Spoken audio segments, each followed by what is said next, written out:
Kamusta na? Nandyan ka pa ba?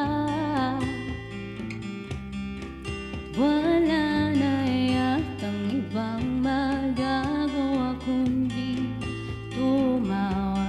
Nandyan pa ba mga alaala?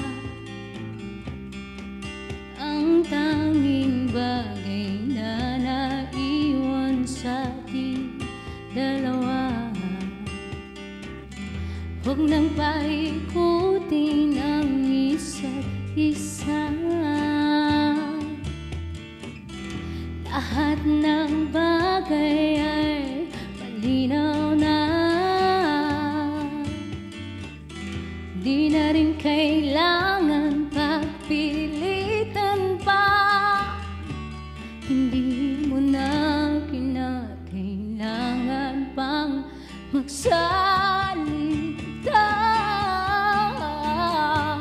Nakita ko